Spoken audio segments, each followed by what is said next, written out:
before we start talking about other things, I just remembered since we're talking about Soma's dad, what do you think about Irina's dad?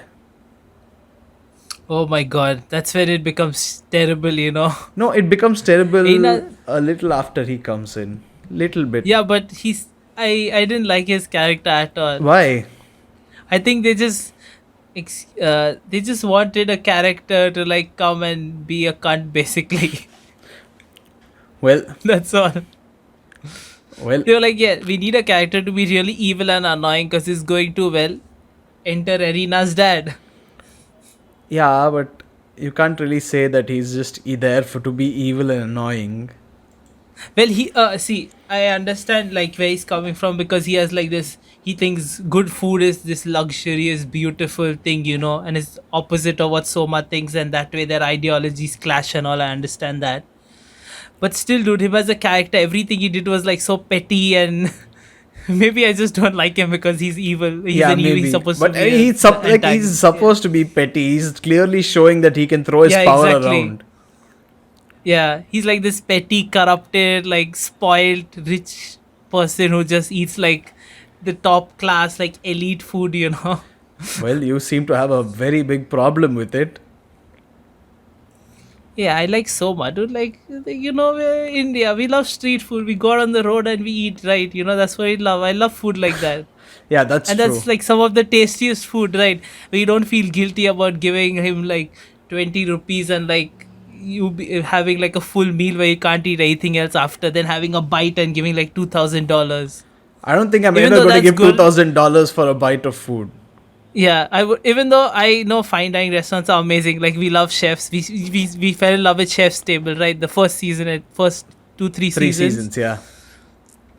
Like we love people like Gagan Anand and Ivan and stuff, Yep. and I totally pay tons of money to go eat at Gagan Anand. But that's not how this guy was. Okay, I don't think I'd still eat on the street way more often. I'd probably go to Gagan once in my life and then eat for the rest If of my life Gagan on the was street. cheaper though, you would go to Gagan's every Oh, of time. course.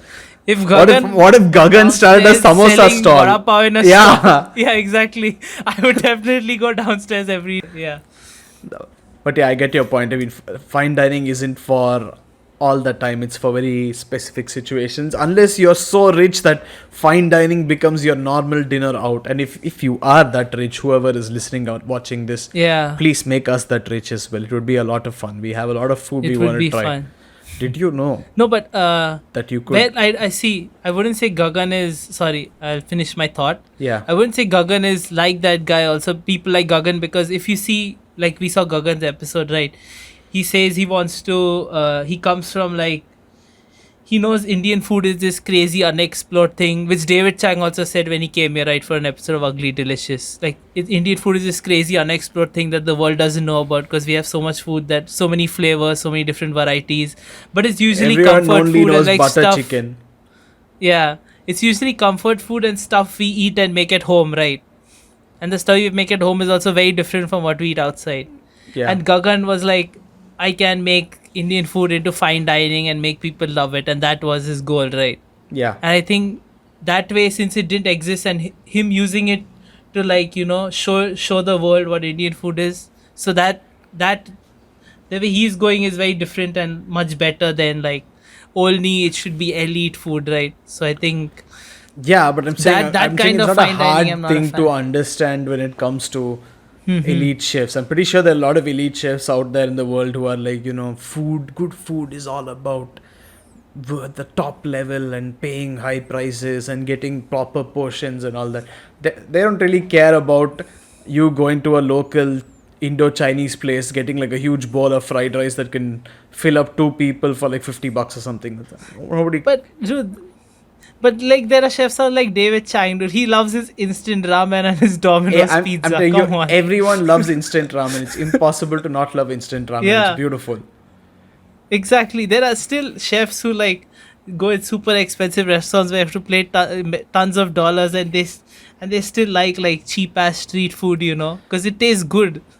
Yeah, but when you're that rich and you're that much of a snob about food, I'm pretty sure like imagine if you had all the money in the world and you could buy Hmm. any food you wanted, you would you would be like, I'm not going to have instant ramen. I'm going to get a chef from Japan who'll make me ramen.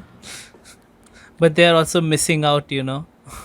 Yeah, well, that's what you think. But then when Yeah. people think that it's the highest quality from around the world, I Of guess course, it's not of really course. a problem for them.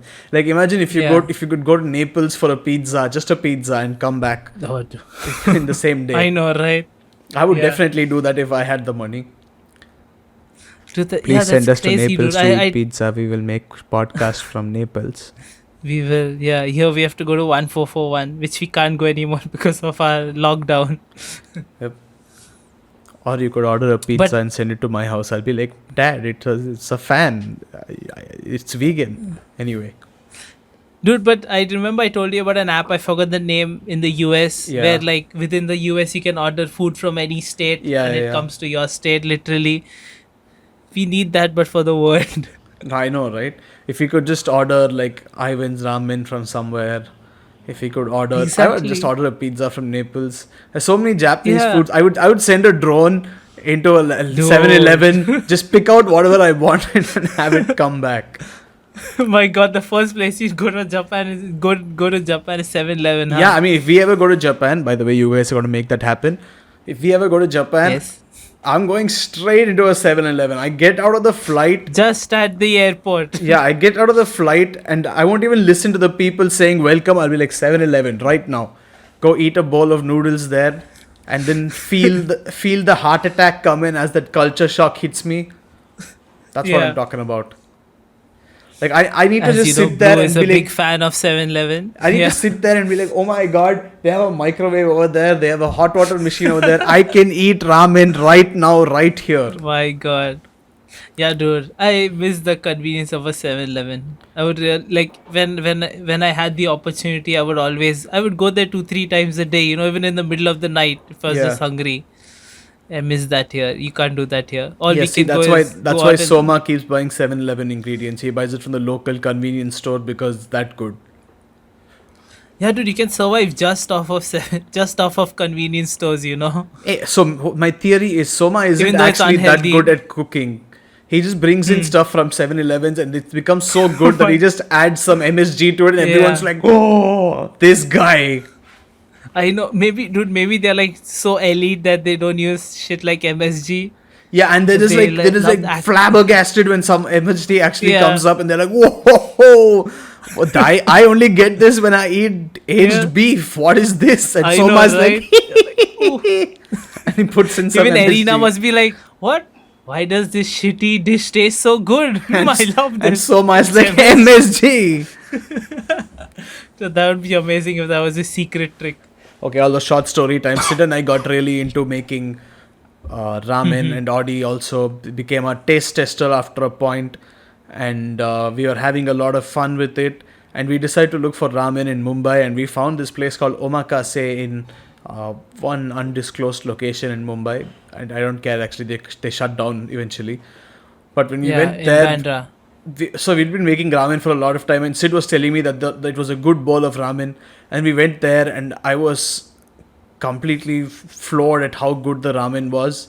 And then Yeah. I came back home, tried to make my own ramen, it didn't taste as good. And then I put in MSG, I was like, that's the secret, it all tastes fine. And MSG really saves your dishes. So if you ever have a dish you think doesn't taste well enough, MSG.